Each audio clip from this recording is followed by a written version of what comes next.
Okay, so this is the third time I've tried to do this entry tonight. I've had a few beers, so my speech is a little slurry. I'm just going to try to not let that hinder me from venting out what I feel like I need to vent out so I can fall asleep. Speaking of which, I am in my car. It is raining outside. I did not find a tent to sleep in tonight, and I think I'll be able to make myself comfortable in here, although I haven't had to try before. Saw some good music tonight. I'm really excited to see Derek tomorrow night. There's talk of swimming in a river tomorrow. There is a 40 foot, probably like 40-yard slip and slide down this hill here that I can't wait to jump into tomorrow.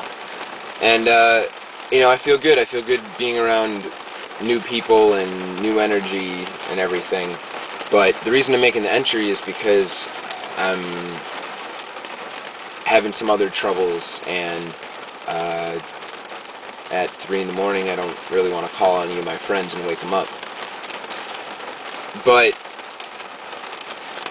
I think I'm going to find myself in this position every once in a while until I'm over it, that I can't figure out why I'm here and my ex-girlfriend's in her bed lonely and missing me, or missing, I don't know, maybe missing me, but for sure not wanting to be alone. And it makes it really hard for me to understand why I'm here and she's there. But I know that in the long run, it's what's best, and part of turning to this camera to find some strength is knowing that I have to do some of it on my own, and obviously I'm not fully comfortable with that, otherwise I wouldn't be sharing anything. I feel like I'm going to have a good time here tomorrow. I feel like this was the right decision to make for the weekend, to try to clear my head. But what I'm trying to tell myself in the back of my head, even as I'm talking right now, is another agreement that I brought up in an earlier segment, based on some work I did on the Kathleen show this week. And one of the guests, Don Miguel Ruiz, I think, wrote this book called The Four Agreements, and I mentioned one of them earlier. The one I'm mentioning now is to not take anything personally. And it sounds really simple, but the whole point is, and I think there's a really great analogy that he said over the phone, something along the lines of imagining yourself walking into a movie theater.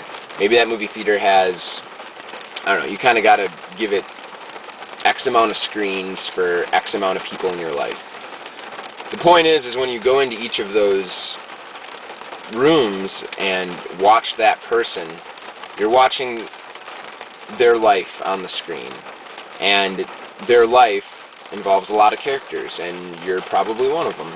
And you'll show up in whatever interactions that you show up with that person, but what might be surprising to you is how, really in the sense of time, like how little that you are a part of that person's picture. Not that you're not significant or not important, but you have to understand how much that person is taking in it at all times, and that